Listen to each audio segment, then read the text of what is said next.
নমস্কার, আমি মৌসুমী। শিলালিপিতে আপনাদের সবাইকে স্বাগত জানাই। শুনছেন লেখিকা রানী চন্দর পূর্ণকুম্ভ। গল্প পাঠ ভালো লাগলে শেষে একটা লাইক দিয়ে যেতে ভুলবেন না। এখনও যারা আমার চ্যানেলটা সাবস্ক্রাইব করেননি তাদের সকলের কাছে আমার অনুরোধ, প্লিজ আমার চ্যানেলটা সাবস্ক্রাইব করে নেবেন। পাশে যে বেল নোটিফিকেশনটা আছে সেটা অবশ্যই প্রেস করে দেবেন। আজ শুরু করি উপন্যাসের 10ম পর্ব, তীর্থবাড়ি। দিল্লি হয়ে ফিরে এলাম আবার হরিদ্বারে। এবার আর কোনো কথা নয়, পাঁজি পুঁথি দিনক্ষণ দেখা নির্ভুল যোগ পূর্ণকুম্ভ স্নানের। এ কদিনে গোটা হরিদ্বার কঙ্খলের রূপই বদলে গেছে।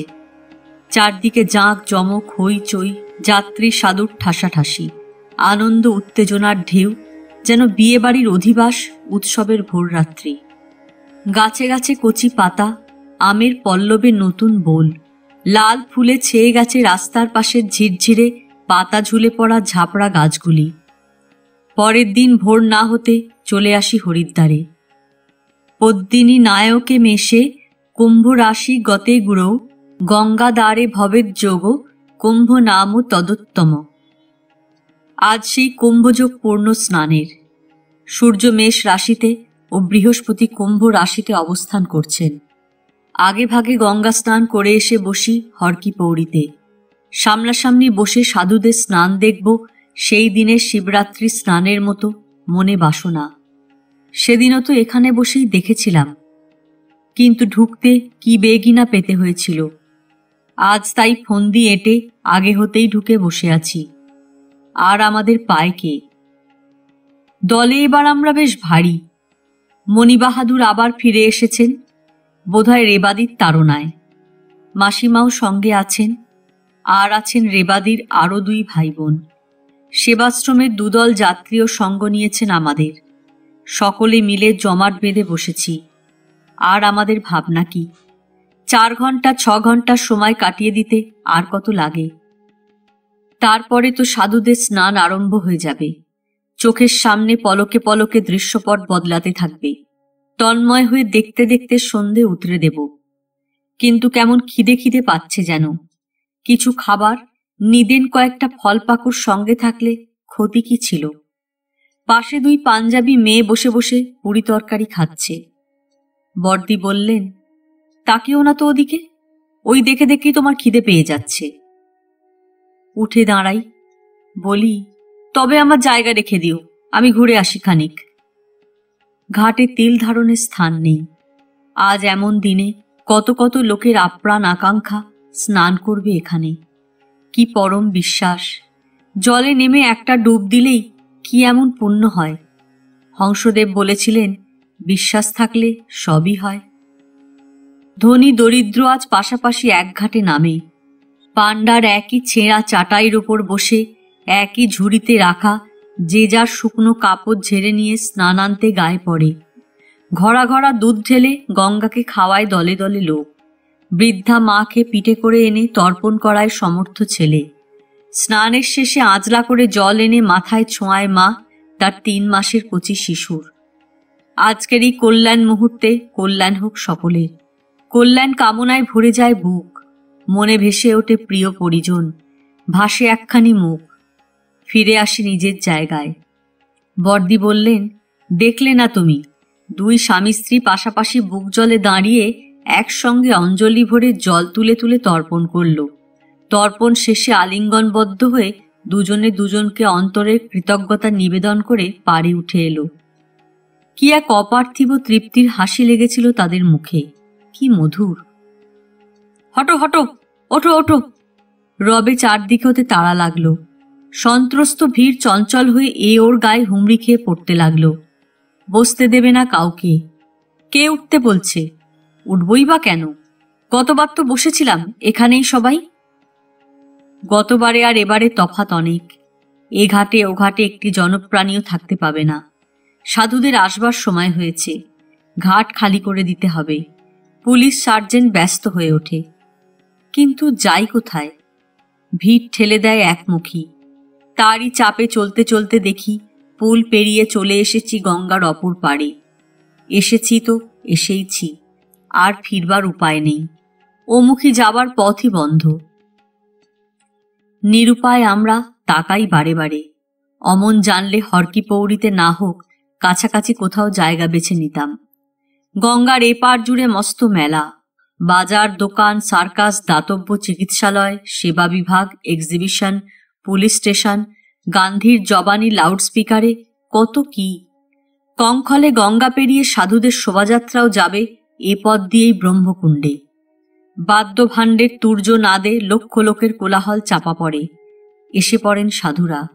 2 মাইল জোড়া পথ ঠাসা শোভাযাত্রা, যেন রণযাত্রা। হাতি, ঘোড়া, উট, মোটর, চতুর্দোলা, সিংহাসন, পতাকা, মালা, ছাতা, চামর, সে এক বিরাট ব্যাপার, এক কল্পনাতীত দৃশ্য। এত সন্ন্যাসীর একত্র সমাবেশ, এরা সব ছিলেন কোথায় এই হরিদ্বারে ছড়িয়ে? নাগাই বা কত অফুরন্ত। কালো কালো গায়ে হলুদ গাঁদার মালা, পিঠে খোলা জটা, পিলপিল করে চলেছে সব। কি সুন্দর লাগে দেখতে। গেরুয়াধারী সন্ন্যাসী, মেয়ে সন্ন্যাসী, মহান্ত মণ্ডলেশ্বর বিগ্রহ দেবতা, শোভাযাত্রার কি অপূর্ব বাহার। চলেইছে তো চলেইছে, শেষ নেই।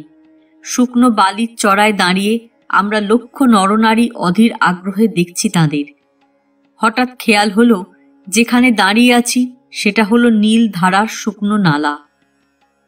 কাঠের পাটাতন শিকলে বেঁধে গঙ্গার মুখ বন্ধ করেছে এখানে। তাকিয়ে তাকিয়ে দেখছি আর ভাবছি, একটা পাটাতন খুলে যায় যদি কোনো মতে, কি কাণ্ড হয় তাহলে। আমি কি করব? ওই যে কাঠের স্তূপ ফেলা আছে সামনে, তার উপর দৌড়ে গিয়ে উঠব? কাঠ তো ভাসিয়ে নেবে আগেই। তবে ওই পাথরগুলির উপর? তাও তো ডুবে যাবে। তাহলে ছুটে যাব সকলের আগে ওই দূরে, যেখানে বালি শেষ হয়ে সবুজ ঘাসের রেখা দেখা যায়। খিলখিলিয়ে হেসে উঠি আপন মনে। হায়, পলকে যে ভাসিয়ে নিয়ে যাবে সবাইকে, সময় দেবে কোথায়? বর্দি বললেন, ওই দেখো দেখো, কার মোটর যেন বালিতে আটকে গেল। কে নেমে পড়ল? মহানন্দজি না? হেঁটেই চললেন? আহা, বুড়ো মানুষ, পারবেন কি অতটা পথ? এ পুল সে পুল করে গঙ্গার সবকটা পুলের কাছে গিয়ে ধস্তাধস্তি করতে করতে বিকেল নাগাদ এসে পৌঁছই ফিরে এই পারে। তখনও চলেছে সাধুদের স্নান সমানে। একদল যায় আর দল আসে। পুলিশ গলদঘর্ম। গঙ্গার বুকে বাঁধানো চাতাল দিয়ে স্নান শেষে ফিরে যায় দল। মাঝখানে লম্বা ফাঁকা পথ ছেড়ে দিয়ে যাত্রীরা ঠেসে বসে আছে সকাল হতে সাধু দর্শন আকাঙ্ক্ষায়। ঠেলে ঠুলে জায়গা নিয়ে দাঁড়াই একপাশে। কয়েকটি গুজরাটি প্রৌঢ়া বোধহয় বসে আছেন সেই সকাল হতে। মুখ চোখ বসে গেছে রোদে, তাতে কালো হয়ে। বড় বড় চোখ, দাঁত উঁচু মহিলাটি ঢুলছিলেন সামনে ঝুঁকে। সাধুর দল এসে পড়তে পাশের সঙ্গিনী তাকে ধাক্কা দিয়ে সজাগ করে দিলেন। তিনি তাড়াতাড়ি হাতের মুঠোয় চেপে ধরা ঝলসানো ফুলগুলি ছুঁড়ে ফেললেন পথে। সাধুরা চলে যেতে তাঁদের পায়ে মারানো থ্যাতলানো ফুল আঁচলে বেঁধে রেখে আবার কোঁচর থেকে এক মুঠো ফুল নিয়ে বসে রইলেন আর এক দলের অপেক্ষায়। সাধুদের স্নানের পর পবিত্র গঙ্গায় স্নান করবার শখ ছিল বর্দির, কিন্তু আশা ছিল না। আশা থাকলে বোধহয় মিটতও না। শখ বলেই ঘটল। ঠেলাঠেলির ধাক্কায় কি করে যে এসে ঠেকলাম ব্রহ্মকুণ্ডের সিঁড়িতে, নিজেই অবাক মানি। বর্দিকে বলি, নেমে পড়ো যেমন আছো, কাপড় বদলাবার হাঙ্গামা করো না। বলতে বলতে আমিও জলে ঝাঁপিয়ে পড়ি। সারাদিনের ধুলো, রোদ, ক্লান্তি, তেষ্টা সব ধুয়ে গেল। ঠান্ডা জল, কত সুমধুর। মাথা ডুবিয়ে ডুবিয়ে স্নান করি। একটা আধ ফোঁটা কুন্দপুরি ভাসতে ভাসতে এসে শাড়ির আঁচলে ঠেকে। উঠে আসি পারে, স্নিগ্ধ দেহ মন। সামনের উঁচু পাহাড়ের মাথায় মনসা দেবীর মন্দিরের চূড়ার পিছনের মেঘখানিতে রং লাগে সূর্যাস্তের। গঙ্গার পাড় ধরে ধীর পদে হেঁটে ফিরি। ভোলাগিরির আশ্রম পেরিয়ে কাঁচা রাস্তার মাঝে শুকনো একটা নালা এসে মিলেছে। সাবধানে পা ফেলছি। গেল গেল, কার কাপড় গেল বলে বর্দি ঘুরে এগিয়ে যান জলে। মোটা খেরোর বুটিদার ঘাগরা এক ভাসে স্রোতের মুখে। 3-4 জন পুরুষ খালি গায়ে দাঁড়িয়েছিল হাঁটু জলে। বর্দি আঙুল বাড়িয়ে ঘাগরা দেখাতে গিয়ে থমকে দাঁড়ান।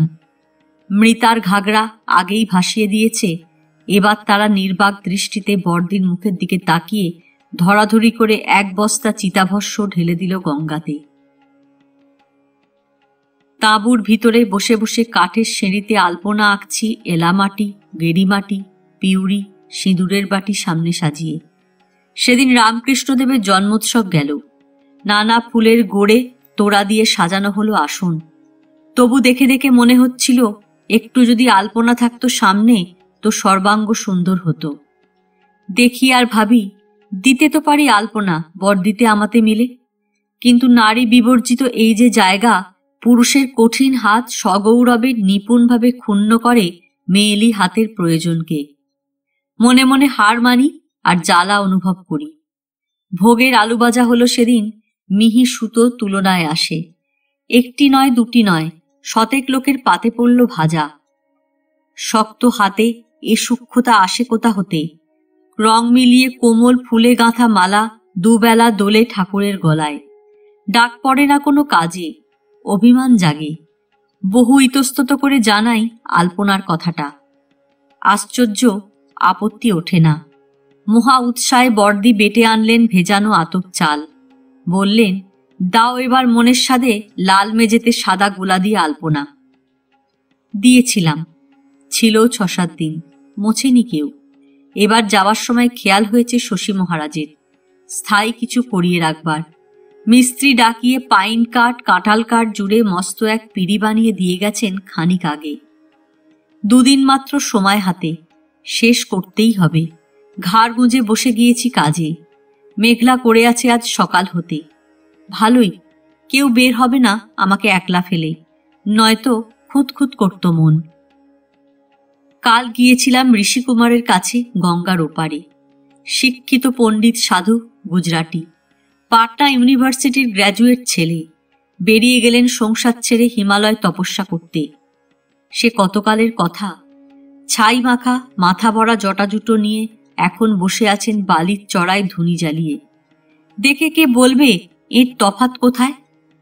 আলাপ হয়েছিল এখানেই একদিন। প্রভাদীর শক্ত হাঁপানি, কে যেন খবর পেয়ে নিয়ে এলো ঋষিকুমারকে। ইনি ওষুধও দেন রোগীদের, গাছগাছরা শিকড় বাকড় বন হতে সংগ্রহ করে।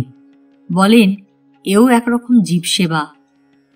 ঋষিকুমারের কথাগুলি বেশ সহজ বোধগম্য। বলেন, ঈশ্বর কি? শঙ্করাচার্য, নিতাই, রামকৃষ্ণ, বিবেকানন্দ, রবীন্দ্রনাথ সবার মনে ওই প্রশ্নই জেগেছিল, আমি কে? মায়া কি? ব্রহ্ম কে? উপনিষদ বলেছেন, সর্বং খল্লিদং ব্রহ্ম, সর্বত্র এক ব্রহ্ম ব্যাপক। কিন্তু তার কথা বলা যত সহজ, অনুভব করা তত সহজ নয়। কারণ ঈশ্বরকে জানতে হলে আগে নিজেকে জানতে হবে। শঙ্করাচার্য সংসার ত্যাগ করে গুরু অন্বেষণে বের হলেন। গুরু ছিলেন ঘরের ভিতর। শঙ্করাচার্য দরজায় ধাক্কা দিলেন। গুরু হেঁকে জিজ্ঞাসা করলেন, কৌন হ্যায়? কে তুমি? শঙ্করাচার্য বললেন, আমি কে তাই যদি জানব তো তোমার কাছে এসেছি কি জন্য? শুনে গুরু হেসে বাইরে এসে শঙ্করাচার্যকে আলিঙ্গনবদ্ধ করে ভেতরে নিয়ে গেলেন। আত্মজ্ঞান লাভ হলে ভগবৎ জ্ঞান লাভ হয়। ভগবান আত্মার আত্মা, পরমাত্মা। যার ভগবৎ জ্ঞান লাভ হয় তার আচরণ অপূর্ব। নামদেব একদিন সারাদিনের ভিক্ষার পর কয়েকখানা রুটি বানালেন, ঠাকুরকে ভোগ দিয়ে প্রসাদ পাবেন। রুটি সেঁকা হলে ঘরে উঠে গেলেন একটু ঘি আনতে। এই ফাঁকে একটা কুকুর এসে রুটি কখানা খেয়ে নিল। নামদেব ঘি নিয়ে এসে ব্যাপার দেখে হো হো করে হেসে উঠলেন। আরে প্রভু, তোমার আজ এতই খিদে পেয়েছে যে রুটিতে ঘি মাখা বড় সবুজ হইল না? ঋষিকুমার বললেন, কলিতে নামই একমাত্র আধার। ইয়ে কলি না ধরম বিবেকু, রাম রাম অবলম্বন একু। নাম জপ করো সবাই। জানো নাকি এই নামের প্রতি নামীর অত্যন্ত প্রীতি। যেখানে নাম হয় নামী সেখানে যাবেনই যাবেন, না গিয়ে পারেন না। ধরুন না, এই তো এখানে এত লোক আছে, কিন্তু আমি যখন দত্তজি বলে ডাকবো তখনই আপনি সাড়া দেবেন তো? ঠিক ওইভাবে ভগবানকে নাম ধরে ডাকলে তিনি সেইভাবেই সাড়া দেন। রবীন্দ্রনাথের সাধনাতেও এই কথাই তিনি বলে গেছেন। বলতে বলতে ঋষিকুমারের গলার স্বরে দৃঢ়তা ফুটে ওঠে।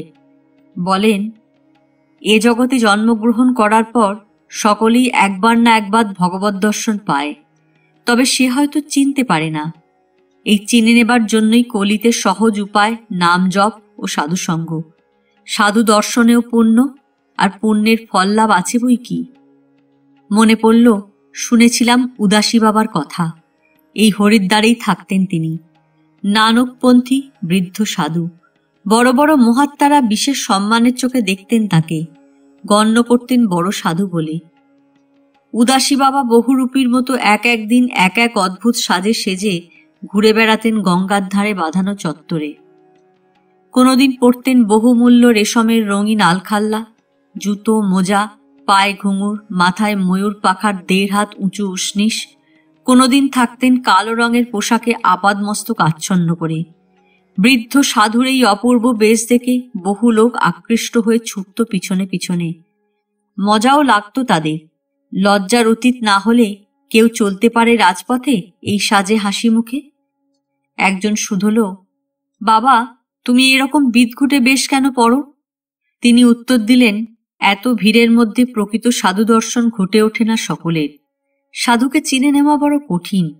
আমি তাই এইভাবে ঘুরে বেড়াই, যাতে সহজে নজর পড়ে সকলের, আর তারা সাধু দর্শনের পুণ্য লাভ করে। সেই সঙ্গে ঋষিকুমারের স্কেচ করছিলাম একটা গল্প শুনতে শুনতে। বললাম, একটা সই দিতে তাতে। কলম ছিল না আমার সঙ্গে। ঋষিকুমার বাঘছালের নিচ হতে পুঁটলি বের করে দোয়াত কলম বের করলেন।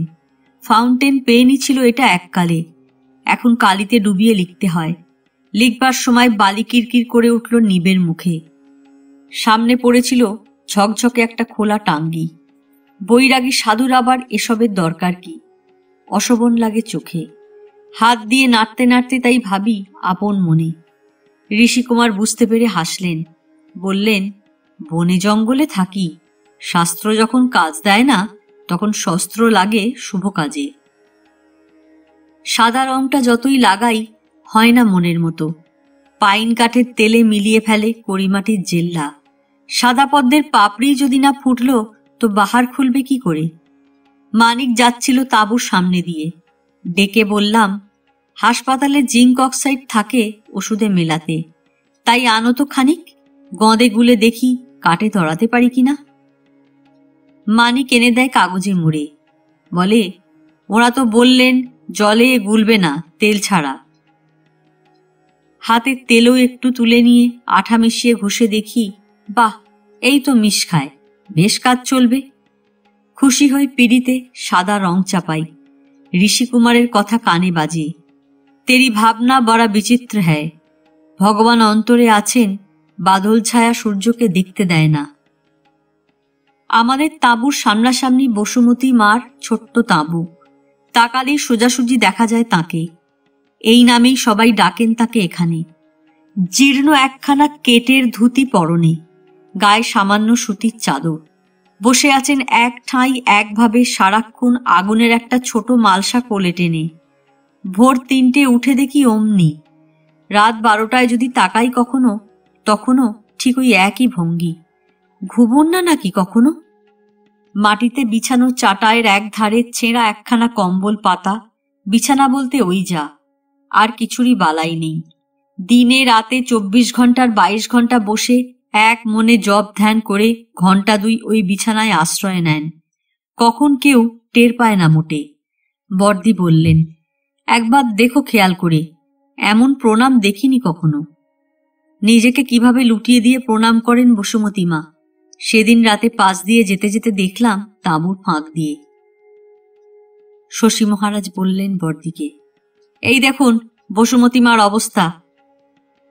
বসুমতী কাগজের উপেন্দ্র মুখোপাধ্যায় স্ত্রী ইনি।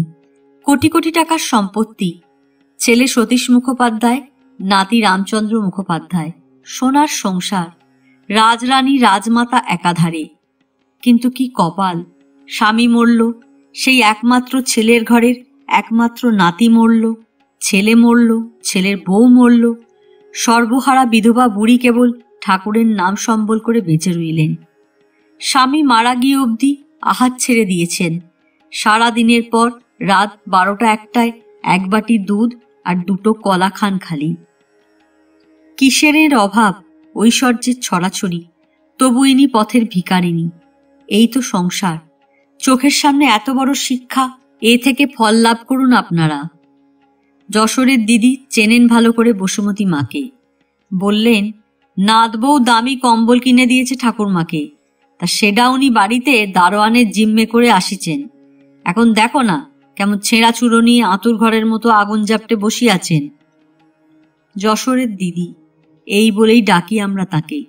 কালো মুখখানি সদা হাসি খুশিতে ভরা, লাল সিঁদুরের টিপ টকটক করে কপালে, মাঝবয়সী লম্বা দোহারা দেহ। বড় ভালো লাগে তাকে আমাদের। স্বামীর সঙ্গে এসেছেন তীর্থ করতে। স্বামীর সঙ্গে তিনি ঠিক আসেননি। বলেন, ও বুড়োটা কি আমাকে নিয়ে বার হবে কোথাও? নিজে নিজেই এ তীর্থ সে তীর্থ করবে। আমাকে বলবে তুমি পরে করবা, ছেলেরা তোমাকে তীর্থ করাবে। বলি, নিজে আলগা দিয়ে বেড়াবা আর ছেলেদের ঘাড়ে আমাকে চাপাবা? কেন হবে সেটা? এবারে আমি স্বামীজিদের বলে আশা ঠিক করলাম। তাকে কলাম, চলো, আমাকে নিয়ে তো তুমি যাবা না, আমি তোমাকে নিয়ে যাই, চলো তীর্থ করায় আনি। যশোরের দিদি প্রায় গিয়ে বসেন বসুমতী মার কাছে, নানা গল্প শোনেন। বলেন, এত বলি একবার পাটা ছুঁতে দাও মা, একবার প্রণাম করি। তা বুড়ির এমনই ছুত বাই, তাড়াতাড়ি পা টানি নিয়ে ঢাকা দেবে, বলবে স্নানের সময় ছুঁবা। বুড়ি নিজেই কন যে, দেখো 49 বায়ুরই ওষুধ আছে, ওষুধ নাই কেবল দুডার, নেঙ্গিবাই আর সুচিবাইয়ের। শুনেছি সেদিন আমিও, বলছিলেন বসুমতী মা, এই সুচিবাই নিয়ে কি কম জ্বালিয়েছি আমি। একদিন কর্তা ভাত খাচ্ছেন, হাঁচতে গিয়ে মুখের একটা ভাত কোথায় ছিটকে পড়ল। 3 দিন ধরে সেই একটা ভাত খুঁজে ঘরের সব তোলপাড় করলুম, পেলুম না। আর একবার ধোপা বাড়িতে কাপড় দেব, আলনা থেকে কোট নামিয়ে দেখি কর্তার কোটে হলুদের দাগ। কদিন আগে সেই কোট গায়ে দিয়ে নেমন্তন্ন খেতে গিয়েছিলেন, তরকারি পড়েছিল হয়তো। হায় হায়, এই কোট আমি আলনাতে তুলেছিনু, ছিষ্টি এঁটো হয়ে গেল। সব টেনে টেনে ধোয়ানু, তবু মনের খুঁতখুতুনি যায় না। আমার এই বাই নিয়ে কেউ কিছু বললে কর্তা বলতেন, থাক থাক, কিছু বলো না ওকে, ও হতেই আমার ঘরের লক্ষ্মী বাঁধা, আর ওর এইটুকু বাই আমরা সইতে পারবো না। বলি, আর নেঙ্গি বাইটা কি? বসুমতী মা বললেন, ওটাও একটা সাংঘাতিক বাই, যার ধরে আর যায় না। নেঙ্গি বাই হলো বউকে সন্দেহ করা। এই বুঝি সে ওদিকে তাকালো, এই বুঝি সে কার দিকে চেয়ে হাসলো, এই আর কি। তাই বলি, এ দুয়ের আর ওষুধ নেই। যশোরের দিদি এসে বসলেন গা ঘেঁষে। বললেন, সকালবেলা বলতে আলাম, প্রতিনিন্দে হবে না তো? বলি, প্রতিনিন্দে কি? প্রতি কীর্তন বলুন, তবেই দোষ কেটে যাবে। এক মুখ হেসে যশোরের দিদি সায় দিয়ে ওঠেন, বেশ বেশ, প্রতি কীর্তনই করি একটু, পুণ্যি হবে তীর্থস্থানে। কি আর কব বুড়াডার কথা, সকালে স্নান তো করি আলাম দক্ষঘাট হতি, ঠান্ডা জল, বুড়া কি নামতে চায়? কলাম, আমার হাত ধরি থাকো শক্ত করে, অবশ্যই পড়লে আমি ধরে তুলব নে। অতি কষ্টে তো তাকে স্নান করালাম। এখানে আসি তাড়াতাড়ি, কাপড়ি রোদে মেলি দিয়ে চলল সে সোজা ঠাকুর মন্দিরে। বলি, একটু সবুর করো, আমিও আসি তোমার সাথে। সে বলে, না, তুমি পরে আসবা, সাধুদের সামনে তোমারে লয়ে চলতি আমার লজ্জা লাগে। বলি, ও, আমার লয়ে চলতি তোমার লজ্জা লাগে? ভাবো বুঝি সাধুরা জানেন না কিছু? আমি ওই সাধুদের ডাকি বলে দিচ্ছি যে, ওই যে বুড়োটা দেখো, আমি তার পরিবার, আর আমাদের 12টি সন্তান। নাও, এবার সাধুদের কাছে তোমার সাধুগিরি ফলাওগা ভালো করে। মেঘে বাদলে আধার চারদিক, আলো কমে আসে তাঁবুর ভিতরে। পিঁড়িটা ঠেলতে ঠেলতে নিয়ে যাই দরজার কাছে, তাতেও সুবিধে হয় না। বৃষ্টির ফোঁটায় ছিটে এসে পড়েছে কাঠে, একে শীত, তাই জলো হাওয়া। হাতের আঙুল কুঁকড়ে আসে ঠান্ডায়। মোটা শাল গায়ে দিয়ে মোটা কম্বলের গালিচা বানিয়ে বসি ঢেকে ঢুকে। আর বারে বারে মনে হতে থাকে, না জানি কি করছে সাধুরা, গঙ্গার ওপারে খালি গায়ে খোলা জায়গায় বসে। শুনি গায়ে যে তারা ছাই মাকে, তাতে শীত আটকায় খানিকটা, কিন্তু বৃষ্টির জলে তা ধুয়েও তো যাচ্ছে সেই সঙ্গে। বর্দি বললেন, দেখো, সেদিন আমাদের সামনেই সেই সাধু গাঁজা খেলেন, দেখে মনটা কত বিগড়ে গেল। কিন্তু সব ভেবে দেখলাম, না খেয়ে করবে কি? এই দেহটার ওপর দিয়ে এত যেসব সহ্য করাবে, এর কিছু একটা কড়া উপকরণ চাই তো। শুনেছি কেবল গাঁজা নয়, নানান রকম ওষুধও খায় সাধুরা। শোনা কথা, দেখা নয়। এমনও শুনি শঙ্খিয়া খায় এরা। শঙ্খিয়া পোড়ানো একটু ছাই খেলে এই শীতেও মনে হবে গঙ্গার জলে ডুবে থাকি, এত গরম হয়ে ওঠে শরীর। বর্দি বললেন, আরও একটা কথা ভাবি। আমরা সামান্য কারণে দেখো কত উতলা হই। একদিন চিঠি পেতে দেরি হলে রাতে ঘুম হয় না। সংসারের 5 মন নিয়ে আমরা কেমন আঁকড়ে আছি, এরাও তো তাই ছিলেন একদিন। সেসব ভুলে এদের থাকতে হবে। মায়া কাটানো কি সহজ? মনকে আয়ত্তে আনা বড় কঠিন কাজ। শশী মহারাজ বললেন, মনের কথা আর বলবেন না। এই ধরুন আজ 36 বছর এই পথে আছি, তবু কি মনকে বাগে আনতে পেরেছি? কি বলবো, সেই কবে কোন ছেলেবেলায় 8-9 বছর বয়সে কার বাগান থেকে আম চুরি করেছিলাম, সেদিনও রাত্রে সে ঘটনা স্বপ্নে দেখি। মন বড় সাংঘাতিক জিনিস। সাধু হলেই যে মন হাতের মুঠোয় থাকে তা নয়। কত সময় মনকে বশে আনতে পারি না। সত্যি বলি, জপে তপে আলস্য লাগে। তখন করি কি? গোটা গীতাটা মুখস্থ করে রেখেছি, তাই আওড়াতে থাকি। আওড়াতে আওড়াতে মনটা একসময় স্থির হয়ে ধরা দেয়, তখন জপে বসি। তাই বলছিলাম, গীতাটা মুখস্থ করে রাখুন, দেখবেন কত কাজ দেবে। যখনই মন বিচলিত হবে গীতা আওড়াবেন। আমাদের পূজা অর্চনাও তাই, মনকে বশে আনা। ফুল দিলাম, বেলপাতা দিলাম, চন্দন ঘষলাম, নিজেকে শুদ্ধ করলাম। এগুলো আর কিছু নয়, মনকে এক জায়গায় স্থির করে আনবার পথ মাত্র।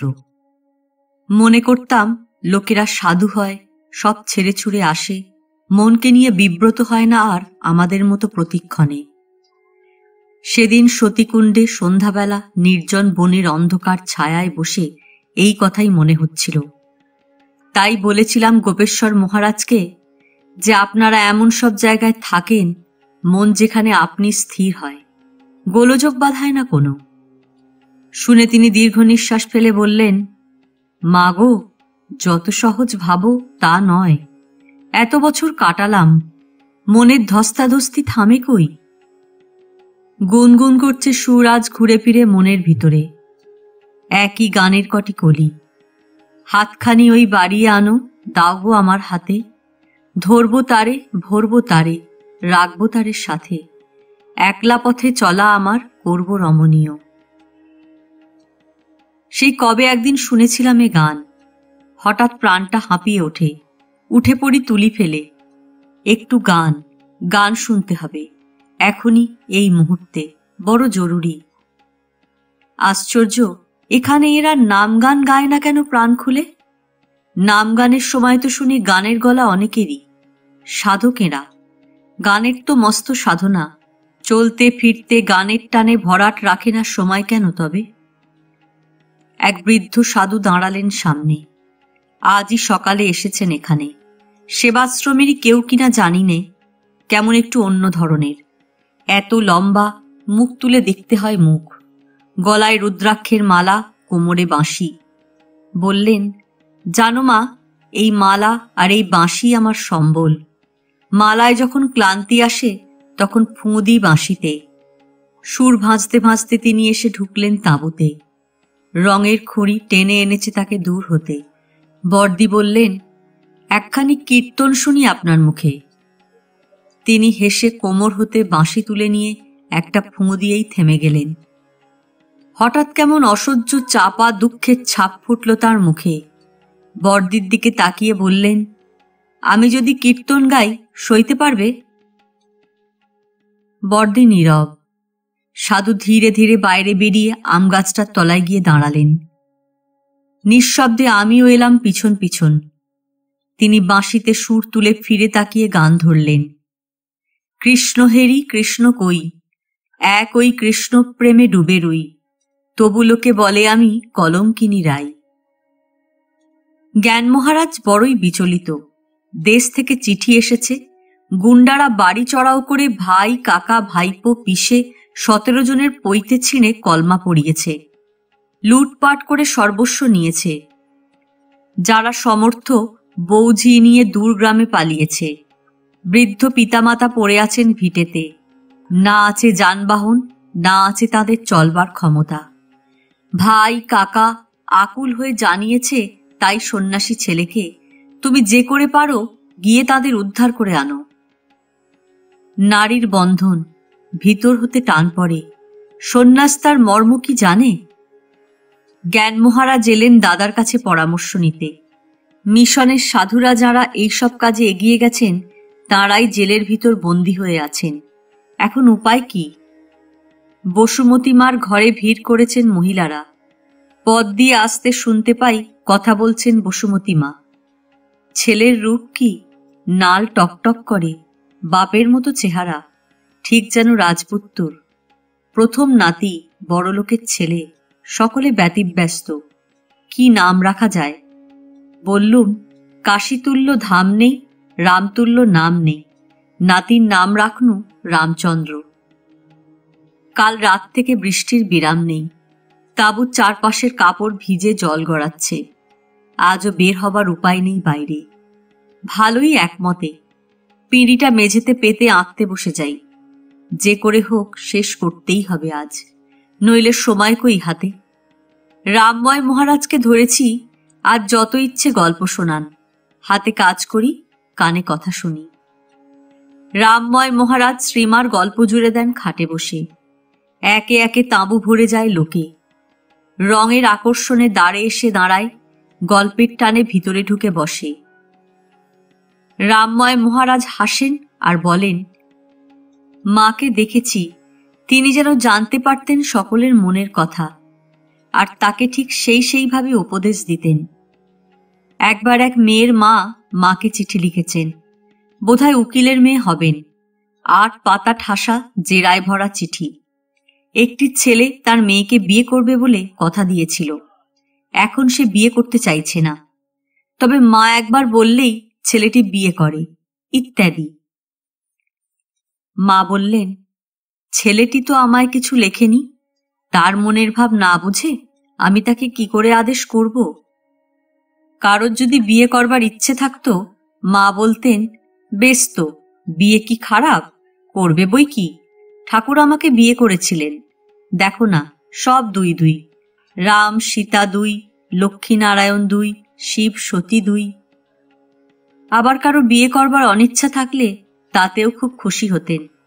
ঘুমিয়ে বাঁচবে বাছা, নয়তো আজ ও ছেলের অসুখ, মেয়েটার কান্নাকাটি, ঝামেলার এক শেষ। বর্দি বললেন, আচ্ছা, শুনেছি মা বিদেশিদের সঙ্গেও কথা বলতেন, তিনি তো ইংরেজি জানতেন না। যশোরের দিদি মার শিষ্যা, তিনিও বললেন যে মাকে দেখেছেন এক মেমের সঙ্গে কথা বলতে। রামময় মহারাজ বললেন, সে আর এক মজা। কি করে যে ওরা একে অন্যের কথা বুঝতেন তা ওরাই জানেন। কত বিদেশি আসতো মার কাছে নানা প্রশ্ন নিয়ে, সঙ্গে অবশ্য দোভাষী থাকত। একবার তো আমি দোভাষী হয়ে উপস্থিত ছিলাম, কিন্তু মিনিট খানেক যেতে না যেতেই দেখি প্রশ্নকারী প্রশ্ন করার সঙ্গে সঙ্গেই মা উত্তর দিয়ে দিচ্ছেন, আর সে মাথা নিচু করে শুনছে। দোভাষীর আর মুখ খোলবার সুযোগই হল না। এই তো গুরুদাস মহারাজ, ডাচ ভদ্রলোক, মার মন্ত্র শিষ্য। তাকে জিজ্ঞেস করি, মন্ত্র যে নিলেন, মার কথা বুঝলেন কি করে? তিনি হেসে বলেন, আই আন্ডারস্টুড। গুরুদাস মহারাজকে তো দেখি রোজ। গেরুয়াতে ঢাকা টকটকে রঙের বৃদ্ধ। দুবেলা আমবাগানের লম্বা পথে খানিক পায়চারি করেন, খানিক রোদে পাতা বেতের চেয়ারে বসে থাকেন। অন্য সাধুরাও এসে ঘিরে বসেন তাকে। কথা বার্তা আলাপ আলোচনা হয় তাদের। সামনাসামনি পড়ে গেলে এগিয়ে কাছে যাই। গুরুদাস মহারাজ চলার পথে থেমে ক্ষণেক দাঁড়ান। প্রণাম করে চলে আসি, উনিও পা বাড়িয়ে সামনে হাঁটেন। সোজা পথের এদিক ওদিক হয় না কখনো। একটি কথাও হয়নি তার সঙ্গে এখনো পর্যন্ত। আজ কি জানি কি হলো, দূর হতে দেখতে পেয়ে পথ ছেড়ে ঘাসের ওপর দিয়ে এগিয়ে এলেন আপনা হতে। এক মুখ হেসে চোখের দিকে তাকিয়ে জোরে জোরে বললেন, শিব শিব। পরশু রঙিন ফুলে নকশা কেটে সাজিয়েছিলাম ঠাকুরের বেদির সামনেকার ভিজে মাটি। শুনেছি ভারী খুশি হয়েছিলেন গুরুদাস মহারাজ দেখে। বলেছিলেন, হাতে ঢালা পূজার মন্ত্র ফুলের পাপড়ির শাড়িতে, নতুন জিনিস। তাই বুঝি তার খুশিটুকু জানিয়ে দিয়ে গেলেন তিনি এইভাবে। দুপুরে খাবার আগে ঠাকুরের মন্দিরে বর্দি ঢুকলেন। আমি বাইরে দাঁড়িয়ে। কুয়াশার মতো বৃষ্টি পড়ছে, চোখে দেখা যায় না, মাথার চুল ভিজে ওঠে। সোনালি চামেলি ফুটেছে পাশে, গাচ্ছে। সার্থক নাম, যেমন রূপ তেমনি গুণ। বর্দি বললেন, ঘণ্টা পড়ে গেছে, শুনতে পাওনি? চলো শিগগির। তাড়াতাড়ি কোনায় কাঠের বাক্সের ভিতর সবুজ পাতায় রাখা রক্তচন্দনের টিপ কপালে দিয়ে চলে আসি রান্নাঘরের বারান্দায়। কাগজে মুড়ে কতকগুলো হলুদ রঙের লকেট ফল আর কাঁচা লঙ্কা নিয়ে এসে বসলেন যশোরের দিদির সামনের সারিতে। টক ঝাল ছাড়া নিরামিষ রোচে না তার মুখে। বললেন, কত মাছ ছড়াছড়ি যায় গঙ্গায়, তেল লঙ্কা দিয়ে লাল কটকটে ঝাল চচ্চড়ি কেমন হয় বলো দেখি রানী। বলে জিভ দিয়ে টকাটক শব্দ করলেন লোভ দেখাতে। পদ্মাপাড়ের মেয়ে, সে কথা যে মনে হয় না থেকে থেকে শপথ করে বলি কি করে। বিকেলের দিকে বসুমতী মা উঠে এলেন এ তাঁবুতে। বাইরে থেকেই উঁকি মেরে দেখলেন পিঁড়ি। বললেন, শেষ হলে আমাকে বলো, তোমাদের নিয়ে একসঙ্গে বসবো। ঠাকুরের সামনে এই পিঁড়ি পেতে দিয়ে দুটো গান গেয়ে নয়ন জলে একটু পুজো করে আসব। সারাদিনে এই একটিবার ওঠেন বসুমতী মা, হাত মুখ ধোন, স্নান করেন, কোনো দিন গঙ্গায় যান। সঙ্গে ঝি বলে, সে কি একটা দুটো ডুব, টুবুর টুবুর ডুবই দেন খালি, আর বলেন, দেখ তো আমার চুলগুলি সব ভিজল কিনা, মাথাটা সম্পূর্ণ ডুবল কিনা। সেবাশ্রমের সাধুদের খাওয়াবার তাঁর বড় শখ। সুবিধে পেলেই জিলিপি ভোগ দেন, ঘি ভাত করান। বলেন, ভালো মন্দ কি খায় এরা কিছু, দুবেলা দুমুঠো ভাত তরকারি, শখ নেই, আহ্লাদ নেই, এদের খাওয়াবো না তো খাওয়াবো কাদের। অল্প কয়েকটা টাকা বরাদ্দ আছে নিজের জন্য, তা টুকটাক করে এইভাবেই খরচ করে ফেলেন। বাদ বাকি সম্পত্তি হিসেব করা দান খয়রাতে বিলিয়ে গেছে। নাতি নাত জামাইরা পেয়েছে। রামকৃষ্ণ মিশনের শিশু পালনীতে দেওয়া হয়েছে মোটে 12 লক্ষ টাকা। এই তার বড় দুঃখ। বলেন, আইনের হাতে চলে গেল সম্পত্তি, ঠাকুরের কাছে মন ভরে দিতে পারলাম না আমি। কেরোসিনের আলোতে কাজ আর এগোয় না, রং দেখা যায় না। দাদা বললেন, এবার বন্ধ করো কাজ, শুয়ে পড়ো। তোমার দিদি গেলেন কোথায়? অনেকক্ষণ হলো দেখছি না তাকে। খেয়াল করিনি আমিও। রং মাখা তুলি জলে ধুয়ে খুঁড়ি পিঁড়ি ঢাকা দিয়ে উঠে পড়ি। উপর দিকে তাকাই, তাঁবুর গা ভিজে। যদি রাত্রে জলের ফোঁটা পড়ে পিঁড়ির উপরে। 3-4 দিনের খবরের কাগজ খুলে চাপা দিই। কাগজ যদি ভেজে, 4 ভাঁজ করে কম্বল পাতি তাতে। কম্বলও যদি ভেজে, ক্যানভাসের হোলডল খুলে ঢাকি আড়ে সাড়ে। আর ভাবনা নেই। সত্যিই তো, এত রাতে কোথায় গেলেন বর্দি? তাঁবুর ঝাপটা টেনে বেরিয়ে আসি। সব তাঁবুই নিঝুম অন্ধকার। কান পাতি, গুনগুনানি শোনা যায় যেন বসুমতী মার তাঁবুতে। ফাঁক দিয়ে দেখি, ঠিক বর্দি বসে আছেন সেখানে মুখোমুখি হয়ে। কাদা বাঁচিয়ে আমিও ঢুকে পড়ি ভিতরে। বসুমতী মা গান গেয়ে বর্দিকে বোঝাচ্ছেন।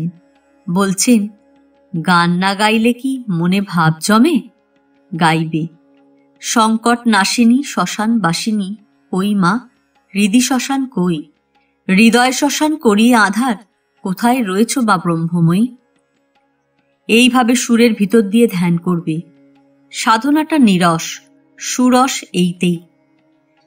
বর্দি বললেন, এই সুরস আসে কি করে? কি করে আসে?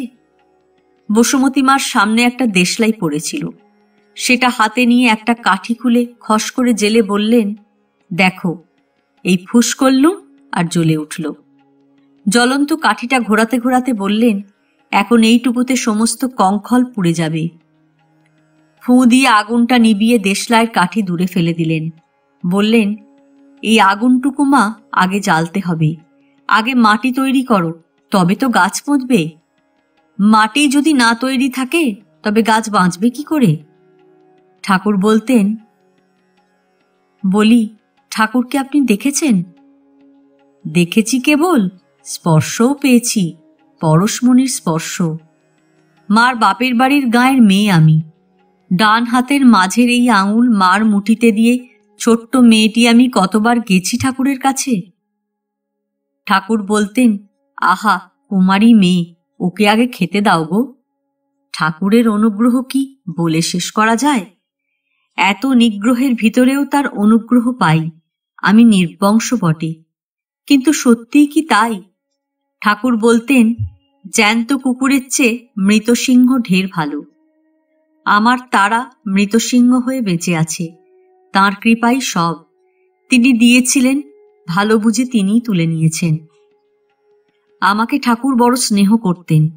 বিয়ে ঠিক হলো, কালো মেয়ে, শাশুড়ির মন ওঠে না। বলেন, আমার সুন্দর ছেলে কালো বউ আনি কি করে? ঠাকুর বললেন, দেখো ওই কালো মেয়েই আনো, ধনে পুত্রে লক্ষ্মী লাভ হবে তোমার। আমার মা বলেন, চাল নেই চুলো নেই, মামার বাড়িতে মানুষ, ও ছেলের সঙ্গে মেয়ের বিয়ে দেব কি? মেয়ে আমার ভাতে কাপড়ে কষ্ট পাবে। ঠাকুর বললেন, খুড়ি। মাকে ওই বলেই ডাকতেন, এক সম্পর্কে খুড়ি হতেন। ওই ঘরেই তোমার মেয়ে দাও, মেয়ে তোমার রাজরানী হবে। তাঁর কথাতেই দুপক্ষ শেষে মত করল, বিয়ে হয়ে গেল। কালো মেয়ে মনে বড় অভিমান হতো। ছোট হলে কি হবে, অভিমানী ছিল বড়। বিবেকানন্দও বলেছিল, কালো মেয়ে বিয়ে করবে কি, তার পেটে যে বাগদিপাড়া জন্মাবে। কথাটা কানে এসেছিল আমার। বিয়ের পরে যখন আমায় বলেছে, নরেন এসেছে, সুপুরি কেটে দাও, বলেছিনু আমি পারবো না, ও আমায় কালো মেয়ে বলেছে। ছোট্ট মেয়ে, দুষ্টু মন, ওই কালো মেয়ে বলেছে সে কথাটা ঠিক মনে ছিল। ছেলেবেলার সব সঙ্গী, আমার স্বামী আর আমি ছেলেবেলায় পুজোর ফুল কত তুলেছি। এক পাড়া থেকে ফুল তুলে আর এক পাড়ায় গেছি। বিবেকানন্দের বাড়িতে ছিল স্থলপদ্ম বড় বড়, ঘুম ভেঙে উঠে আসতো ফুল পেড়ে দিতে। বিশাল নয়ন, সত্যিই যেন শ্বেতপদ্মের পাপড়ি, কি সুন্দর। একসঙ্গে কত খুনসুটি করেছি। বিয়ের পরে নতুন বউ দেখতে এসে আমার ঘোমটা তুলে খোঁপা ধরে নাড়া দিয়ে বললে, আরে তুই এলি শেষে অমুকের ঘর করতে। আমার নামও ঠাকুরের দেওয়া। আগে আমার নাম ছিল হাবি, ভাইয়ের নাম হেবো।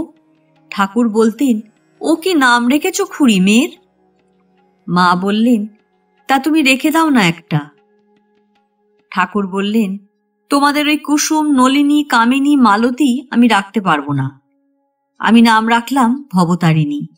দক্ষিণেশ্বরের কালীর নাম ওই, সেই অবধি ভবতারিণী নাম হয়ে রইল আমার। আমার স্বামী তখন বয়সে ছোট, ছেলে মানুষই এখনকার তুলনায়। বাপ মারা যেতে মামার বাড়িতে আশ্রয় নিলেন মাতা পুত্রে। তখন থেকেই ঠাকুরের কাছে যাওয়া আসা করতেন। মামাকে লুকিয়ে করতে হতো। মামা জানতে পারলে খুনোখুনি করতেন। ঠাকুরকে তখন কেউ জানতে পারেনি। উল্টে বদনাম দিত যে নাল নাল ছেলেগুলোকে নিয়ে ওই পাগলটা নষ্ট করছে। আমার স্বামীকে মামা শ্বশুর উপরের ঘরে তালা বন্ধ করে রেখে দিতেন। কিন্তু ঠাকুরের কেমন টান দেখো, স্বামী জানলার কাঠের শিক ভেঙে নিজের কাপড় ঝুলিয়ে বেয়ে নেমে যেতেন। মা মামি ভয় ভয় কোনোদিন ঢাকাঢুকি দিতেন, কোনোদিন মারপিট কেলেঙ্কারি হয়ে যেত। কত মারি যে খেয়েছেন এজন্য তার হিসেব নেই। একদিন কি হলো, মামা তো ভাগ্নেকে তালা বন্ধ করে রাখলেন। ভাগ্নেও শিক ভেঙে পালিয়েছে। দরজা খুলে মামা দেখেন ছেলে নেই। সেদিন তিনি এমন খ্যাপা খেপলেন, আর উপায় নেই, মামার বাড়িতে ছেলে মানুষ হয় না, বাঁদর হয়, এই তো লোকে বলবে। আর এই কথাই শোনা ছিল আমার কপালে। রাগে দুঃখে মামা মামিকে অভিশাপ দিলেন, আজ যদি ওই ছেলেকে তুমি ছাই না দিয়ে ভাত বেড়ে দাও তো তোমার বাপের মুখে একটা অখাদ্যির নাম করলেন। কি বাপ তুলে অভিশাপ? মামি কেঁদে ভাসান, মা কাঁদেন, তারও তো কম দুঃখ নয়, তারই ছেলের জন্য ভাই ভাজের সংসারে এই অনর্থ। মামি খান না দান না, মা গিয়ে পাড়াপড়শিকে ধরেন, ওগো তোমরা গিয়ে বলো না গো ওকে একটু দুটি ভাত মুখে দিক। কাকুতি মিনতি করেন জনে জনের কাছে, নিজের বলবার মুখ রাখেনি ছেলে। এদিকে ছেলেরও দেখা নেই, বেলা গুড়িয়ে যায়। এমন সময় ছেলে এসে সোজা মামির কাছে গিয়ে হুমকি, কই মামি, এত বেলা হলো, শিগগির খেতে দাও, আমি স্নান করে আসছি। মামি কি করেন, খিদের মুখে ছেলেকে খেতে দেবেন না? এদিকে আবার মামার অভিশাপ। মামি থালাতে ভাত তরকারি যেমন বাড়া হয় তেমনি বেড়ে ছোট্ট একটি ঘুঁটে পরিষ্কারভাবে পুড়িয়ে আলগোছে ভাতের এক পাশে রেখে দিলেন, দিয়ে ঠাঁই করে থালা সাজিয়ে উনুনের দিকে মুখ করে পিছন ফিরে রইলেন। ভাগ্নে খেতে বসে বললেন, ও মামি শুনছো, এ আবার কি, ছাই কেন থালাতে, দেখতে পাওনি বুঝি? আচ্ছা মানুষ তো তুমি, ও কি পিছন ফিরে বসে আছো কেন, কথা কইবে না? কি হলো তোমার আজ, ও মামি? মামি হু হা কিছুই করেন না, চুপ করে বসে আছেন যেন পাথর একখানি। ভাগ্নে খানিক বকবক করে ছাইটা ফেলে দিয়ে ভাত খেতে লাগলো। তখন মামি ঘুরে বসলেন, বললেন, বাবা তোমার জন্য আজ আমার বাবার মুখে পর্যন্ত অখাদ্য কুখাদ্য জিনিস পড়ল, আর আমায় কত শাস্তি দেবে। ভাগ্নে আনুপূর্বিক সব শুনল, শুনে বলল, আচ্ছা মামি তুমি ভাত খাও, আমি কথা দিচ্ছি কাল থেকে আর ওখানে যাব না। মামি বললেন, সে তো হয় না, শাপ দিয়েছেন 3 দিন আমি অন্ন গ্রহণ করব না। ভাগ্নে খেয়ে দিয়ে উঠে পড়লেন, মনটা বড়ই খারাপ। কথা দিয়েছেন মামিকে কাল থেকে আর যাবেন না, মনে হলো আজ একবার শেষবারের মতো ঘুরে আসি। ভাবতে ভাবতে চলে গেলেন। ফিরে যখন এলেন মামি জিজ্ঞাসা করলেন, আর যাবে না তো? ভাগ্নে বললেন, না মামি। ওকে বলে এসেছো এ কথা? হ্যাঁ সবই খুলে বললাম। কি বললেন তিনি? কিছুই না, কেবল আসবার সময় বললেন, হ্যাঁ রে তোদের বাড়ি বিগ্রহ আছে? বললুম, হ্যাঁ গোপীনাথের বিগ্রহ আছে। তিনি উৎফুল্ল হয়ে বললেন, ভোগ হয় রে? বললুম, হ্যাঁ। তিনি বললেন, আমায় একদিন ভোগ খাওয়াবি, বড় ইচ্ছে হয় খেতে। শুনে মামির প্রাণ টলে উঠল। বুঝলে তো তোমরা ঠাকুরের ছলনাটুকু, মেয়ে মানুষ কাউকে খাওয়াতে পেলে আর কিছু চায় না।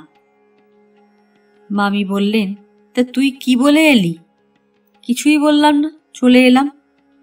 তা হয় না, ভোগ খেতে চাইলেন, কাল আমি সকাল সকাল রান্না করে দেব, তুই গিয়ে তাকে ভোগ খাইয়ে আসবি। ভাগ্নে বললেন, আমি যে কথা দিয়েছি আর যাব না। মামি আদর করে বললেন, ওরে পাগল, ভোগ নিয়ে গেলে দোষ নেই, আমিই তো বলছি যেতে।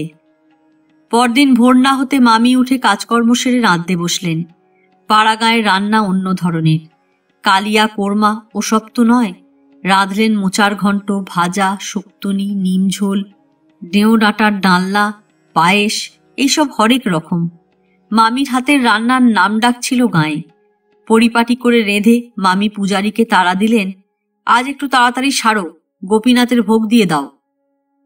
শেষে সেই ভোগের ভাত, জানো তো পাড়া গাঁয়ের লোকেরা ভাত খায় বেশি, বেশ কতকটা পিতলের গামলাতে চেপে চেপে বাড়লেন, যেন গরম থাকে অনেকক্ষণ।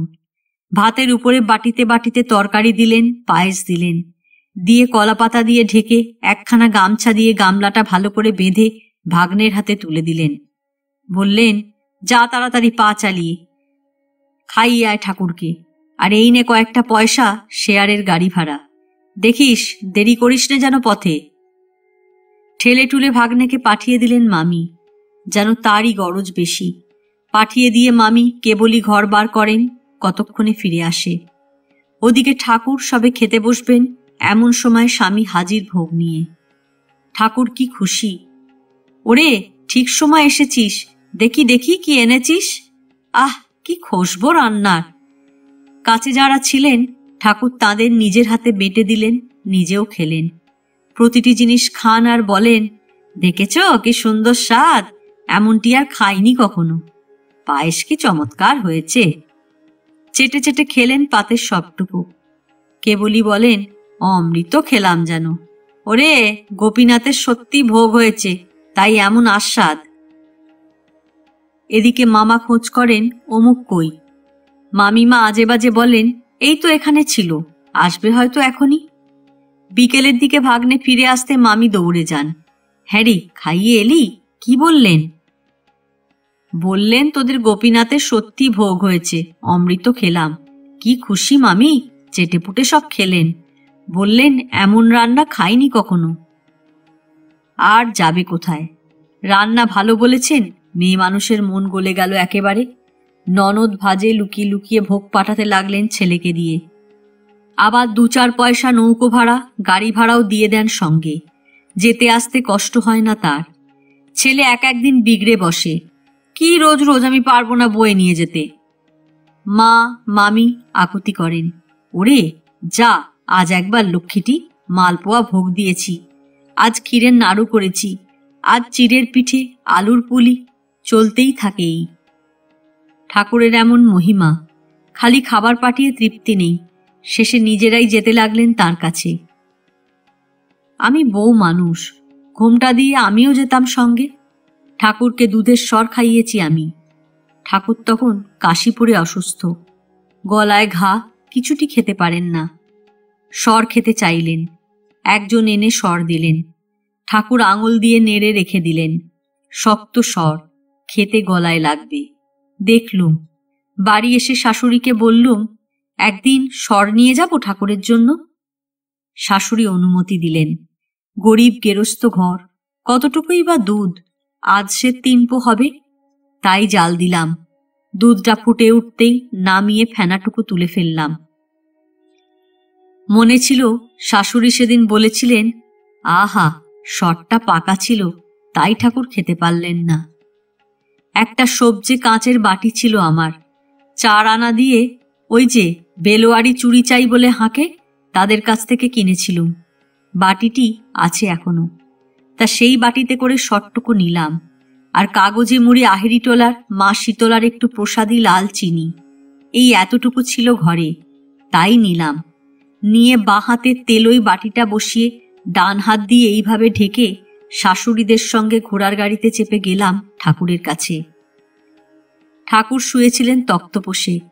আজানুলম্বিত বাহু যে বলে, সত্যি ছিল তাঁর সেই বাহু, বিশাল বক্ষ। ছবি যা দেখো তা কিছুই নয়। একটা সাদা ওয়ার পরানো তাকিয়ায় ভর দিয়ে আধা শোয়া অবস্থায় ছিলেন কাত হয়ে, পাশে আর একটা তাকিয়া। আমি গিয়ে গা ঘেঁষে আদুরে হয়ে কাছে বসলুম। দেখো, আগুনে হাত দিলে ইচ্ছেতেও পড়ে, অনিচ্ছেতেও পড়ে। হাত পুড়িয়েছি আমি, ভক্তি টক্তি বুঝিনি তখন, আদুরে হতে পারলেই গলে যেতুম। তা সেইভাবে ঠাকুরের কাছে বসে ঘোমটার ভিতর দিয়ে বললুম, একটু স্বর এনেছি আপনার জন্য। শুনে ঠাকুর তাকিয়াটা সরিয়ে উঠে বসলেন। গলায় ঘা, কথা বলতে পারেন না, ডাক্তারেরও বারণ। হাত বাড়িয়ে বাটিটা তার সামনে ধরলাম। চিনিটুকু দেখিয়ে বলি, মা শীতলার প্রসাদ। আবার ঠোঁট ফুলিয়ে বলি, চিনিটা কালো। ঠাকুর চিনিটুকু হাতে নিয়ে কণিকা কণিকা তুলে যারা যেখানে ছিল সবার হাতে দিলেন। শেষে বাকিটুকু যা কাগজে লেগেছিল স্বরের উপরে দিয়ে 2 আঙুলে তুলে আস্তে আস্তে সবটুকু খেলেন। খেয়ে ইশারা করলেন, একটু জল। বাটিতে জল গুলে সেটুকুও চুমুক দিয়ে খেলেন। এখন মনে হয়, আবার কেন নিয়ে যাইনি, আবার কেন খাওয়াইনি। বউ মানুষ, লজ্জায় বলতে পারিনি বাড়িতে। সেই একবারই আমার হাতের স্বর খেলেন তিনি। তখন আবার উল্টে অভিমান হলো। স্বর খেলেন, কই ভালো মন্দ তো কিছু বললেন না। ছাড়বো কেন, বাহাদুরি নিতে হবে তো। মুখখানা এগিয়ে নিয়ে ফিসফিস করে বললুম, স্বরটা কচি। পাকা কচি কি বুঝি আমি? তবে সেই যে শাশুড়ি বলেছিলেন, আহা, স্বরটা পাকা ছিল, তাই আমার নরম স্বরটার নাম দিলাম কচি। সেটাই আবার বিশেষভাবে জানানো হলো, স্বরটা কচি। ঠাকুর হেসে ডান হাতখানা এমনি করে আস্তে আস্তে তুলে আমার পিঠে রাখলেন। বললেন, তুমি যে পাকা। আহ্লাদের আর সীমা রইল না আমার। বলি, ঠাকুরের কাছেই দীক্ষা নিয়েছেন আপনি? দীক্ষা টিক্ষা বুঝি নে মা, গিয়ে একদিন বললুম মন্তর নেব। ঠাকুর বললেন, আমার কাছে ইরিং বিডিং শিরিং নেই, হরেকেষ্ট বলগে যা। আর আমার স্বামীর নাম করে বললেন, অমুক যা বলে শিখে নে। সেই হয়ে গেল আমার দীক্ষা নেওয়া। ওই না আমি সার করে বসে আছি জীবনে। পড়নি ঠাকুরের বইয়ে আমার স্বামীর পায়ে সর্পাঘাত হয়েছিল? ঠাকুরের সব দেহ কাঁধে নিয়ে যাচ্ছিলেন যে কজনা, তাদের মধ্যে আমার স্বামীও ছিলেন। যাচ্ছেন এমন সময় তাঁর পায়ে সর্পাঘাত হলো। সকলে হৈ হৈ করে উঠল। আমার স্বামী দৈববাণী শুনলেন, সাপটাকে মারিস নে, আজ হতে তোর ভাগ্য সুপ্রসন্ন। সকলে এটা ওটা দিয়ে পা বেঁধে দিতে চায়, আমার স্বামী খাটিয়া ছাড়লেন না কাঁধ হতে। এদিকে বাড়িতে হুলস্থুল, খবর এসেছে সর্পাঘাত হয়েছে, কান্নাকাটি পড়ে গেল। স্বামী ফিরে এলেন, সঙ্গের লোকেরা বলে গেল, ওকে খেতে দেবেন না, ঘুমোতে দেবেন না। স্বামী বললেন, খিদে পেয়েছে, আগে খেতে দাও। মা মামি হাহা করে ওঠেন। সেদিন সত্যনারায়ণের পুজো হয়েছিল, ঘরের কোনায় প্রসাদ ঢাকা। স্বামী নিজে গিয়ে ঢাকা খুলে মালপোয়া, তালের বড়া পেট ভরে খেয়ে দরজা এঁটে এক ঘুম দিলেন। কি হবে কি হবে আতঙ্কে সব অস্থির। লম্বা ঘুম দিয়ে স্বামী হাসতে হাসতে বেরিয়ে এলেন। নাও তো মা, অনেক রাত হলো, যে গানগুলি লিখলে একবার আমার সঙ্গে গলা মিলিয়ে গেয়ে নাও দেখি। হৃদপদ্ম আসনে তাকে বসাবে, আগে আবাহন করবে। মা, আমার অন্তরে জাগো, জাগো গো কুলকুণ্ডলিনী, তোমায় অন্তরেতে রাখি নিয়ত নিরখি, অন্তর না করি দিবা যামিনী। এসো মানস মন্দিরে। দুবার গাইবে, এসো মানস মন্দিরে তারাগো, আবার বলবে শ্যামাগো। এসো মানস মন্দিরে কালী গো, পুজিয়ে তোমারে জনম সফল করি গো জননী। মস্ত গান, লিখতে চাইলে তাই বললুম। আমি আমার পুজো গানেই করি। গানের সুরে যেমন সহজে একটা ভাব জাগে ভিতরে, তেমন আর কিছুতে নয়। কত গান লিখবে, ভুলে যাই পদ, মনে ভাব এলে কথা আপনিই আসে, লিখে রাখবার তাই দরকার বোধ করিনি। নাতির বিয়ে, কবিতায় উপহার লেখা হবে, জটলা করে সবাই। ছেলে বললে, তোরা কি লিখবি? মাকে ধর, মা লিখে দেবেন। যাক সে কথা, গাও। বিহর মা সদারঙ্গে, শটচক্রে শিব সঙ্গে, যাচিছে করুণাতব ভবতারিণী অনিবার। ভবতারিণী তো আমার নাম, তুমি যখন গাইবে গেও, এই অধমা অনিবার, জাগো জাগো মা আমার। গানের মতো জিনিস নেই, সময় পেলেই গান গাইবে নিজের মনে। শেষের পদটা কি লিখলে? চিরশান্তি লাভ আসে, শোকাতুরা ভবতারিণী ভাসে। এখানে লেখো তনয়া, আগে লিখেছ এই অধমা। এক কথা বারবার ভালো শোনায় না। এবার গাও, শোকাতুরা তনয়া ভাসে, আমার শ্যামা মায়ের পাদুকা প্রান্ত, সচ্চিদানন্দ পারাবার, জাগো জাগো মা আমার। এই নিয়েই মা ছিলাম আমি। মাঝ থেকে একটা ঝড় ঝাপটা এসে কাট করে দিয়ে গেল। বসুমতী মার তাঁবু হতে বেরিয়ে আমাদের তাঁবুতে ফিরে আসতে মাঝের পথটুকু পার হচ্ছি, করকর করে চারদিক কাঁপিয়ে একটা বাজ ডেকে উঠল। আজ এ পর্যন্তই। উপন্যাসের একাদশ পর্ব নিয়ে অন্যদিন আসব। গল্প পাঠ ভালো লাগলে লাইক, শেয়ার, কমেন্টস করতে ভুলবেন না। আজকের মতো নমস্কার।